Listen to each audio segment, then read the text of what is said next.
Hello and welcome back to Pillars of Eternity. My name's Lumen and we last left off. We had just entered the Gilded Vale. We discovered that its inhabitants were less than hospitable and that they were all sorts of crazy. I don't know what the hell's going on in this place, but I don't like it. Seriously don't. We did, however, make some new friends. This is Aloth the Wizard. It's kind of cool. Seems like an interesting dude, and that back there, more importantly, is the Black Hound. He goes by no other name. Simply the Black Hound. Eh?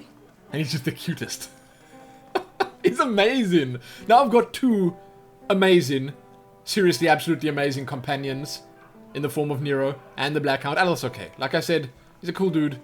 But these two, they are the stars of this adventuring party. Now, my journal says I need to rest while I wait for permanent accommodations. So my assumption is that resting now is gonna trigger something.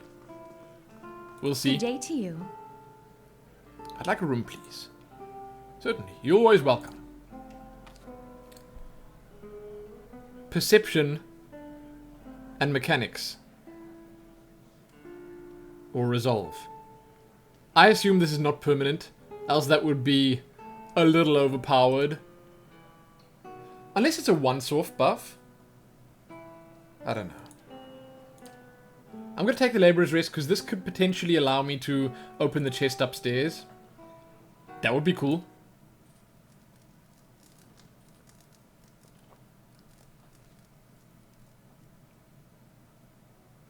Ah.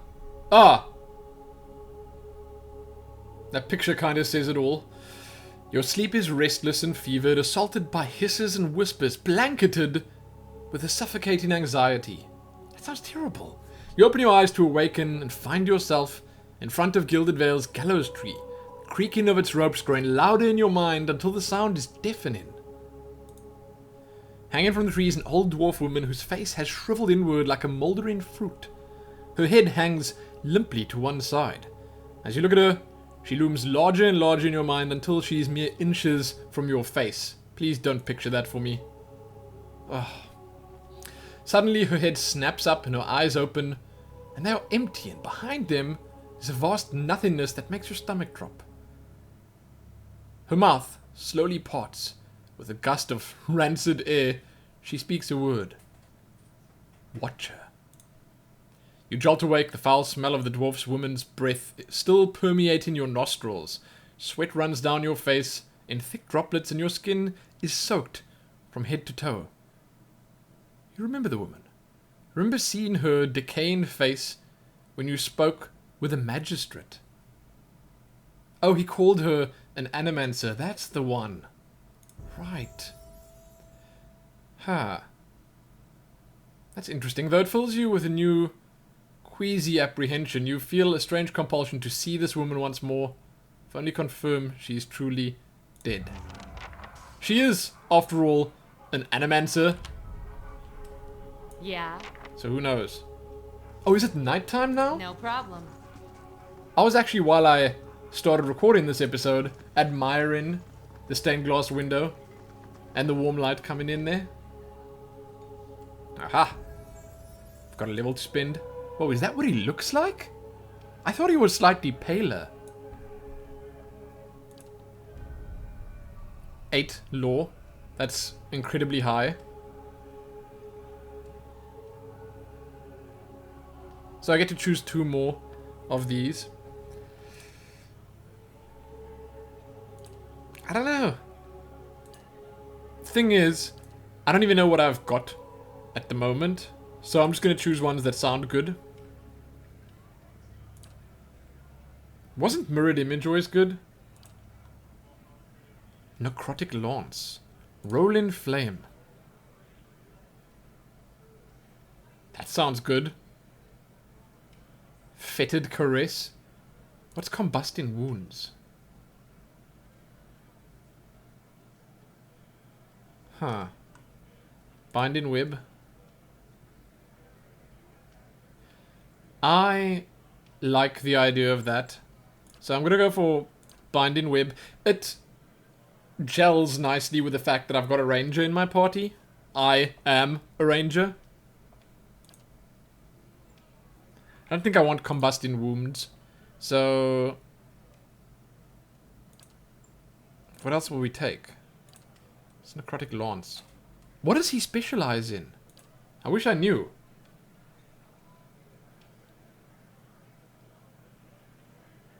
Ray of fire. Like, I just don't know. Oh. It says here AoE blinded. And this? Customer is able to see an enemy's weakness and the vulnerabilities. Ha. Does that only increase the chance to get crits from him? Or for me as well? I'm gonna take Rolling Flame just because it sounds really cool. Okay. Sounds really cool. Now, no problem. I think I finished in here. Nice and quiet. What is this? Some kind of bound slop is congealing in these dishes. It smells burnt. Yeah, I think we finished in here. We spoke to everyone to speak to. We clicked on everything to click on. Yeah. Let's leave. Let us depart. I guess we're gonna head back towards the big hanging tree. Gallows tree. It's called the gallows tree. Huh? These aren't the three. Two of the three that we slaughtered earlier. Look, I don't think so. I wanted to actually head along the bottom and then around the top. Yeah, I don't know. Maybe I should just first go back to the tree. That's where they want me to go, so maybe that's where we go first. Because there's a lot to still explore here. And is it always going to say the Black Hound there? I mean, he's in my party. It doesn't need to say that. Were you looking for someone in that tree? I could introduce you. Huh. Looking for anyone who can help me feel better. He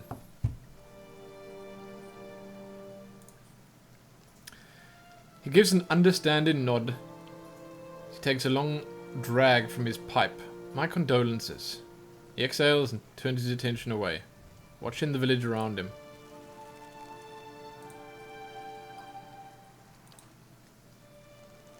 Huh? Oh! Is she glowing now? That's really interesting. The squat, distended body of an elderly dwarf woman dangles from a thin, crooked bow that sags at the tug of her noose. The bloated purple flesh of her neck worn away in patches like moth-eaten linen bulges over the rope that suspend her, and lifeless head rolls forward. Oh, and lifeless head rolls forward literally from one side to the other when the breeze shifts. Wow, I read that so badly. I butchered that entire paragraph. You perceive a faint glow around her that casts no light in its surroundings, but there's a tepid warmth to it, and you feel somehow that you could reach out and touch it. Not with your hands, but with some aspect of yourself that has no worldly dimension. Oh yeah, I've been doing this a lot. You take a deep breath, clearing your mind, focusing on your objective. As you exhale, you feel yourself spreading out towards the hanging woman, perceiving all that lies between you and her with new, unfamiliar awareness. Once you've expanded enough to reach her, there's a sudden jolt to your mind, a ringing electric surge of images and words and sounds. Involuntarily, you shut your eyes and feel yourself being pulled down to some deeper consciousness in a space occupied only by you and the hanging woman. When you open them again, she's staring at you with eyes clouded in a milky fog, her body still swaying in the wind you no longer feel from a tree that stands planted in a misty void. Woman gives a slow nod of her head, the rope creaking as she does, and she smiles at you. Have you come here for me, dear? Or have you gotten lost? Ah, it is both, I think. Yes? I guess. How are you able to speak to me?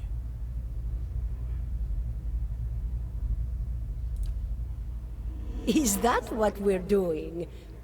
Perhaps it just seems that way. Perhaps it is the easiest way for your mind to make sense of it. I think it is a very good choice. I like her.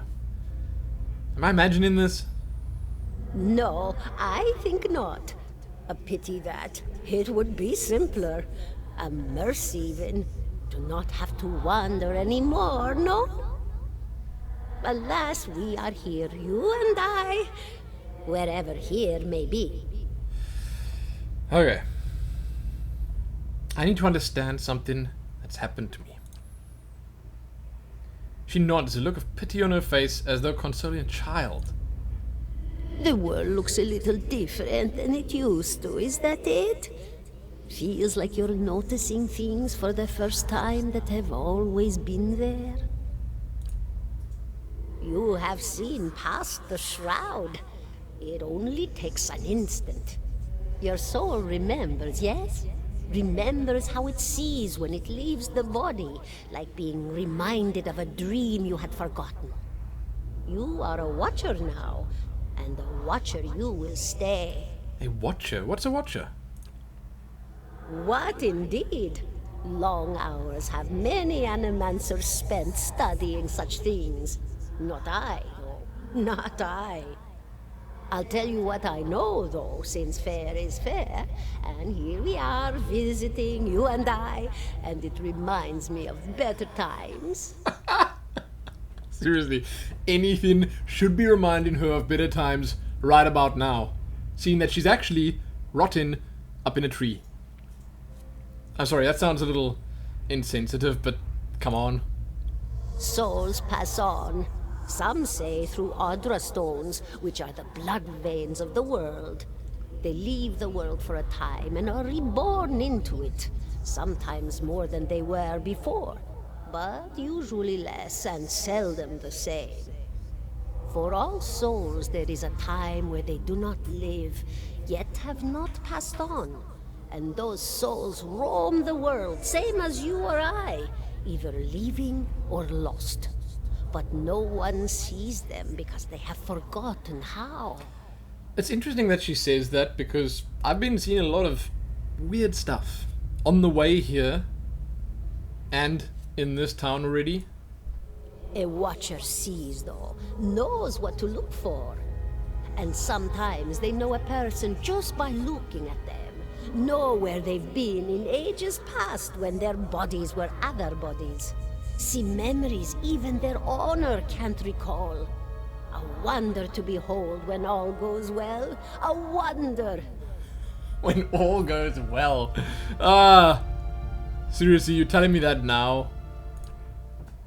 Oh, nothing to be afraid of, I'm sure. It's just much to take in for some. Sometimes there's trouble sleeping or other difficulties.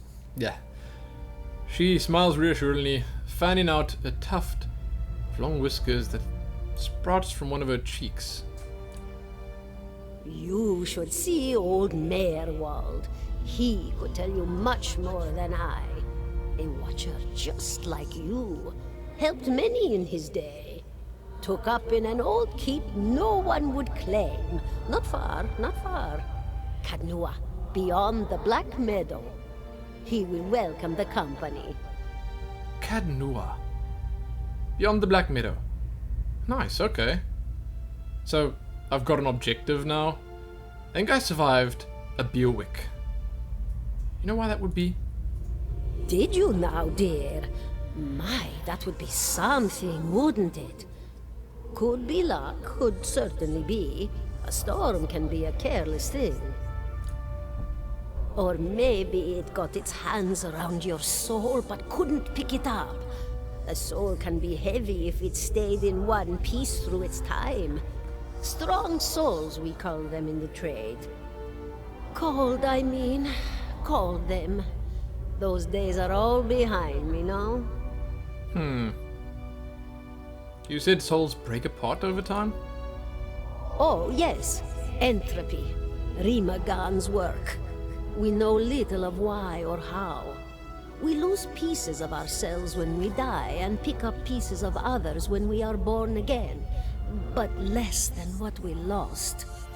We tried to stop it with the animantic sciences, but with little success. That sounds A bad. very small few resist Rimergan's influence and stay together through some force of defiance, at least for a time. But they all succumb eventually, I think. She clicks her tongue. I want to know something about you. Okay, I'll bore you to tears though. Who are you? And here I thought you'd come to visit me in particular.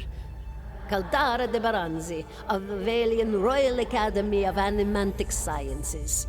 Not the greatest of their number, but I came here all the same because this was where help was needed. What happened? She laughs, a rasping, choked cackle escaping between rows of buttery yellow teeth, causing her body to bop up and down with each spasm. Seeing your blank expression, she catches herself.